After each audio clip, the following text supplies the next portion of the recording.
Eu proponho um tema de largo alcance teórico, mas que tem implicações práticas para a nossa discussão. O conceito de uma economia de mercado e a relação nesse conceito das finanças com a economia real.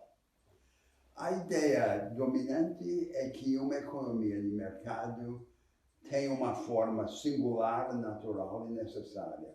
Eu quero sustentar que essa ideia é falsa. Uma economia de mercado não tem uma forma única, ela pode ser organizada de formas radicalmente diferentes. E essas alternativas de desenvolvimento que nós estamos discutindo, de alguma forma, são prenúncios de formas diferentes de desenvolver a economia de mercado. Vamos começar pela questão financeira. Pela maneira de pensar que domina, se há uma falha na alocação de recursos pelos mercados financeiros, pelo mercado de capitais, é porque há um defeito de competição, há uma falha de competição. A falha pode ser, inclusive, na distribuição da informação, a chamada simetria ou assimetria de informação. E a resposta exigida, então, corrija o defeito competitivo. O backup para essa correção é a regulação. Então, ou você corrige o efeito competitivo, ou você faz com que o sistema de regulação corrija ou compense aquela falha competitiva.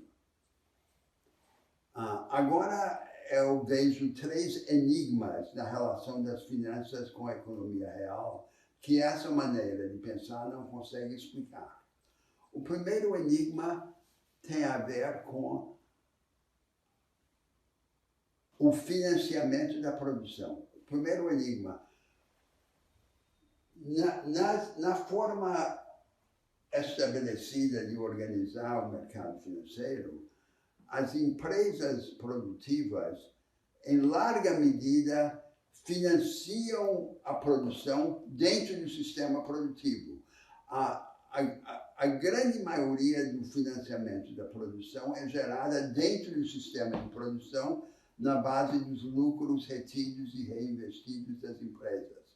Para que serve, então, todo aquele dinheiro que está nos bancos e no mercado acionário? Teoricamente, seria para financiar a agenda produtiva da sociedade. A realidade é que a grande maioria daquela atividade financeira tem uma relação apenas indireta ou episódica com o financiamento da produção. Por exemplo,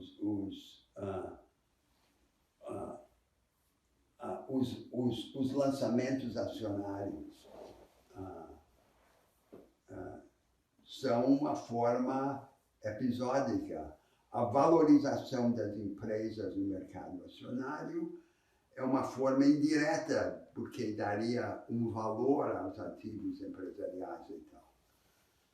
Segundo enigma, em geral, o sistema produtivo é indiferente à economia real nos tempos bons e desastroso nos tempos ruins. Quer dizer, normalmente as empresas não precisam do sistema financeiro, exceto quando há uma crise no mercado financeiro que transborda as fronteiras do sistema financeiro e afeta a atividade real. Terceiro enigma.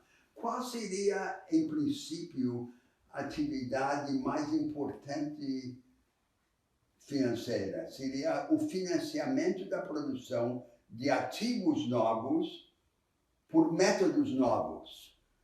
Então, o venture capital, por exemplo.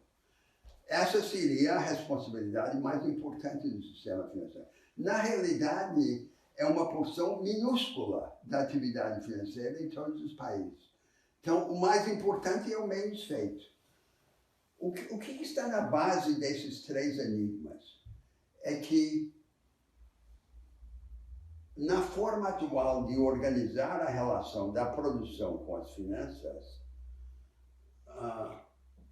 há uma tendência natural de privilegiar a hipertrofia financeira ao adensamento financeiro. O adensamento financeiro seria as finanças a serviço da produção. A hipertrofia financeira é o sistema financeiro que fica balofo, independentemente de sua contribuição à atividade real. Portanto, qual é a solução?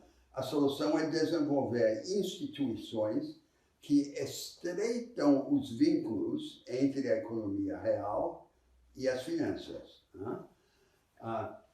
por medidas negativas, como desestimular ou proibir as atividades financeiras sem benefício real para a produção.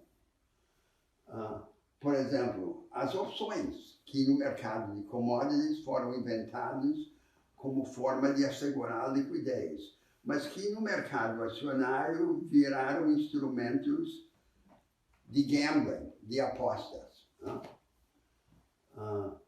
E por medidas positivas, inventar novas formas de mobilizar a poupança social para a agenda produtiva.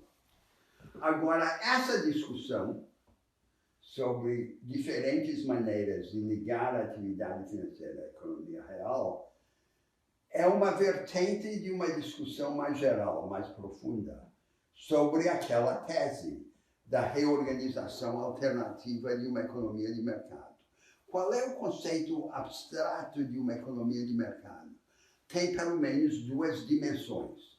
Uma dimensão é o grau absoluto de descentralização. O número de agentes econômicos que podem barganhar por iniciativa própria e por conta própria.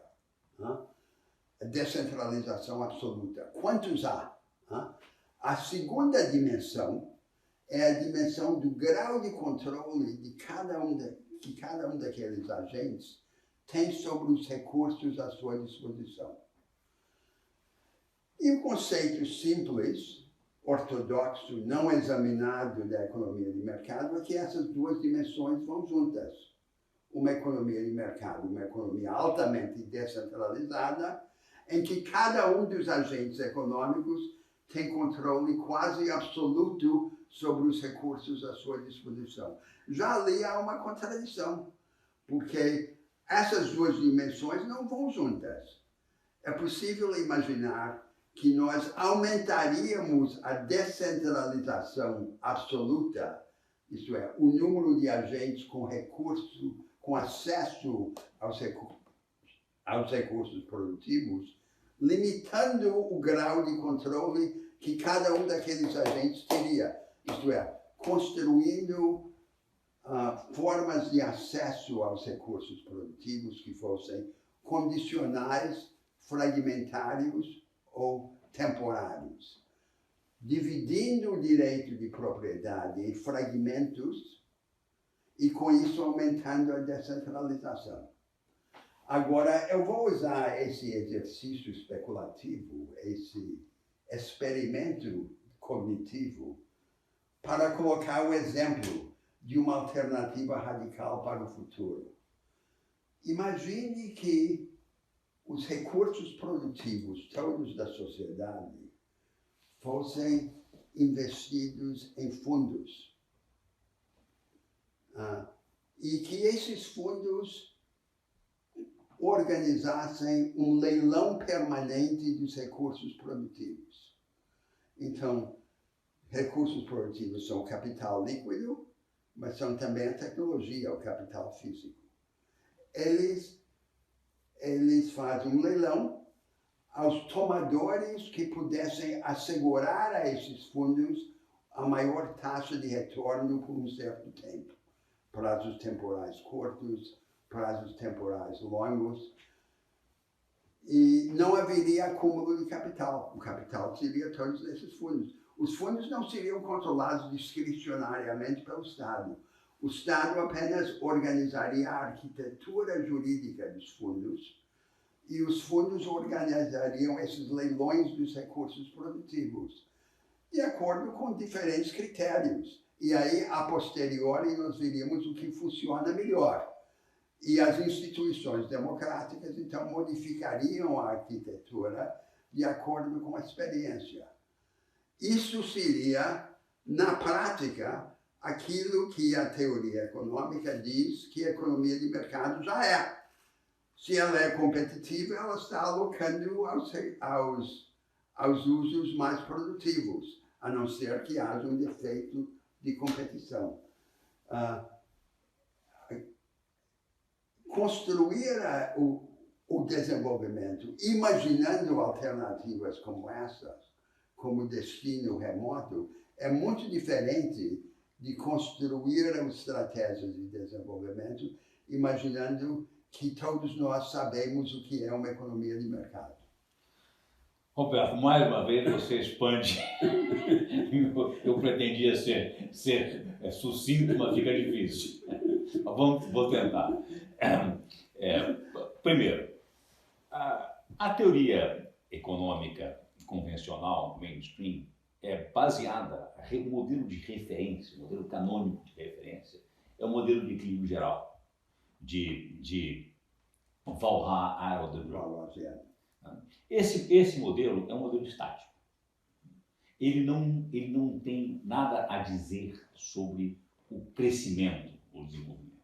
Ele simplesmente diz que numa economia estática, o mercado aloca da melhor forma possível com preços relativos se for competitivo. Esse é o modelo de referência. E você, desse modelo de referência, diz, olha, como ele garante a melhor alocação de recursos, ele é o mais eficiente. E qualquer coisa, quando são distorções em relação a esse modelo competitivo, que devem ser reguladas e evitadas. Sim. Então, essa é a ideia. Baseadas nas falhas competitivas. Só existe falha competitiva, que são distorções. Sim. Em relação a esse ideotipo do modelo competitivo. Mas, ainda assim, a teoria, mesmo nesse modelo, abre certas exceções para chamar os bens públicos. Bens cujo retorno do investimento não pode ser apropriado por quem investiu. Porque, como é a ideia de, olha, eu não tenho como cobrar. Segurança. Você não tem como cobrar por isso. Então, tudo aquilo cujo benefício é generalizado e você não pode singularizar e cobrar por esse benefício, é um investimento que não tem retorno privado. É um bem público e ele deve ser feito pelo Estado. Isso é a primeira o exemplo mais premente no mundo de hoje, que é o bem público e o chamado externalidades negativas. A ideia de que o investimento que cria impõe custos que não são públicos e não recai sobre aquele que faz essa atividade. O caso do problema ambiental, que foi desconsiderado pela teoria econômica até muito recentemente, a única exceção era o Georges Rogan, que introduziu a ideia um pouco de que você tinha que ter a lei da entropia, uma ideia de que tem custos no crescimento em cima dessas externalidades ambientais, mas só recentemente a teoria nunca tratou desse assunto. Tudo aquilo que cria externalidades negativas deve ser regulamentado, porque o mercado não tem como o efeito negativo não é cobrado de quem está tomando essa decisão, esse investimento, este consumo, não tem como ser um mercado regular. Isso precisa ser regulado via taxação ou alguma forma de regulamentação.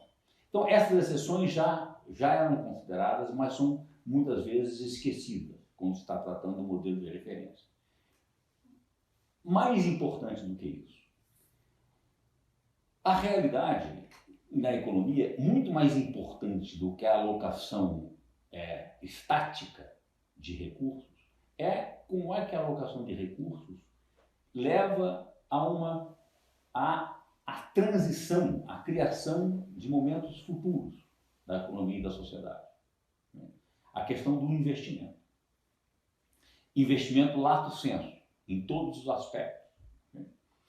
E, em grande parte disso, o investimento em educação tem retornos muito maior do que pode ser apropriado por um investimento específico de uma escola privada.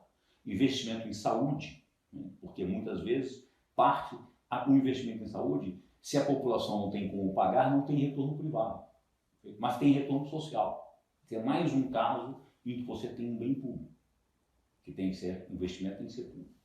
Bom, esta questão do investimento e do investimento transformador, o economista, durante muito tempo, e agora está sendo recuperado, mas recuperado de uma forma pasteurizada, pelo mainstream, é o Schumpeter.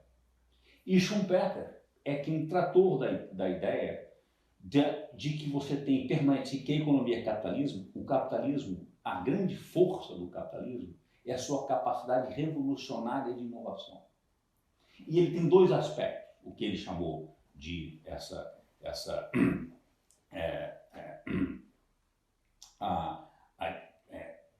destruição criadora do capitalismo, que está se permanente se renovando, se reorganizando, se repensando, e ele é baseado nisso que cria novas oportunidades, novas técnicas, novas formas de se organizar a economia e a sociedade.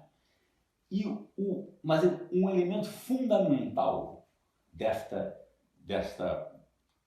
qualidade de capacidade de destruição criadora do capitalismo é o crédito. O crédito, o que é o crédito? A economia não tem como, se a economia depender exclusivamente de recursos, de excedente gerado, você fica muito limitado. A ideia de que você, uma economia de subsistência que não tem excedente, ela não pode investir. Então ela fica presa nesta armadilha da subsistência. Agora, se nesta economia da subsistência houver um agente que é capaz de dar crédito, a potencialidade produtiva está lá. Existe mão de obra, existe capacidade de trabalho, existe a possibilidade de produzir equipamentos, o que for. Feito o conhecimento que está ali. Mas você não tem crédito, porque não tem excedente. Alguém que surja e concede crédito mobiliza essa capacidade potencial da economia. Então o crédito é o parceiro dessa capacidade criadora, destruidora e criadora do capitalismo, da iniciativa privada e do capitalismo. Muito bem. E de onde vem o crédito?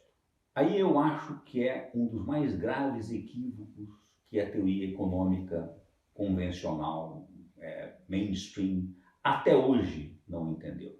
Não entendeu.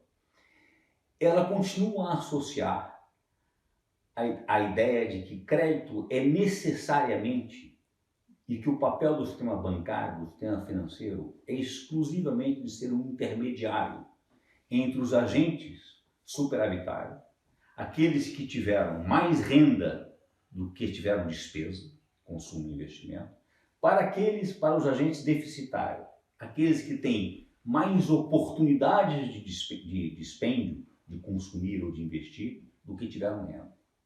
Então, portanto, o sistema financeiro não cria crédito, apenas intermedia entre os superavitários e os deficitários. Esta visão é uma visão equivocada e limitada. Existe a possibilidade de um agente que é capaz de conceder crédito do nada, o que se poderia chamar de crédito puro. Crédito sem lastro em renda gerada e não consumida. Mas que represente uma aposta no futuro. Esse agente que concede crédito, o Estado organizado e legitimado que tem capacidade de cobrar imposto por definição, o credor primário numa economia organizada. Como ele tem capacidade de cobrar impostos, ele pode conceder crédito. Para apostar na produção potencial. Para apostar na produção, para conceder crédito. Agora, este poder de conceder crédito, o que é isso? De criar poder aquisitivo, do nada, é um extraordinário poder. Extraordinário poder. Ele pode ser usado para o bem, para a expansão das capacidades da sociedade, ou ele pode ser usado, pode ser mal usado. Ele pode ser usado simplesmente para despesas que não desenvolvem essa capacidade de produtiva da sociedade. Por isso é que ele precisa ser ordenado. A ideia que você sugeriu com os fundos, não é como se dissesse, olha, se o Estado tem capacidade de criar esse crédito, ele poderia capitalizar esse crédito inteiro em grandes fundos, e esses fundos fariam leilões. O que é que garante que o vencedor do leilão não é um mero especulador que não está altamente irresponsável e que vai investir O sujeito se credencia, o tomador se credencia, tem um track record, tem um histórico, tem credenciais, e depois, a posteriori, a experiência determina se deu certo ou não. E aí vamos corrigindo experimentalmente ao longo do tempo as nossas práticas para ajustar as apostas aos outcomes, aos efeitos. Perfeito. Mas o ponto fundamental é onde o mercado, no sentido de o mercado financeiro, onde ele se pauta por risco e retorno. Então, onde ele vê que o retorno é alto e o risco é baixo, é onde ele vai. Essas são as coisas mais ou menos consolidadas. Onde é que há falha desse mercado financeiro, desse mercado de capitais? É exatamente onde você usou no da ideia do venture capital e o pré-venture capital. O venture capital é um investimento com alto risco, porque tem grande mortalidade das empresas que começam e não têm sucesso, mas ele existe. Porque você com uma certa diversificação, o retorno, as que dão certo, dão muito certo, você tem alguma... Mas ele caracteristicamente não é a primeira etapa. Mas não é, exatamente. A primeira etapa é que onde a falência, o mercado privado não funciona. Na etapa da pesquisa básica, da ideia, vamos usar de novo o adjetivo, o substantivo que você gosta, da imaginação. Da concepção imaginatória. Esta primeira etapa é que essa pesquisa básica, o risco é alto demais. Então ela só pode ser feita, e o retorno é um retorno não necessariamente apropriado, mesmo com leis, com patente, com o que for, o retorno dessa pesquisa básica, porque você não sabe onde ele vai, onde ele pode ser apropriado e como ele vai ser, ele precisa de um financiamento, nesse sentido, um financiamento público de longo prazo. Esta é onde você tem que ter essa ação. É por isso que a pesquisa básica é sempre associada a atividades do Estado, quase sempre ligado ao complexo militar. Ao complexo militar, exatamente. E depois ela é a pesquisa que começa com o objetivo militar, se espalha pelas outras áreas da economia. Muito bem. Entender que o Estado é um credor primário que independe de poupança, de renda criada e não despendida, é muito importante. E se o Estado tem essa capacidade, ele pode, se ele começa a estender essa criação de crédito acima daquilo que gera capacidade de crescimento da economia, quando os Estados têm de crédito, ele dá um crédito e, para fazer isso, ele concede crédito, expande crédito e fica com um passivo com ele. Isso é uma dívida pública, de certa forma. A dívida pública é um passivo do Estado e é um ativo do setor privado, porque ele criou poder aquisitivo, concedeu-o de alguma forma, e a expressão disso é a dívida pública, e que está detida pelo setor privado da economia. Eu estou imaginando começando com uma economia fechada para não complicar. Muito claramente, se a expansão desse crédito for excessiva, você cria o que se chama de inflação de ativos. Não é a inflação tradicional de bens e serviços, mas é uma inflação de preços de ativos na economia. E essa inflação de preços de ativos, que aparece em booms de mercados imobiliários, de mercados acionários, ela tende a ser exponencial.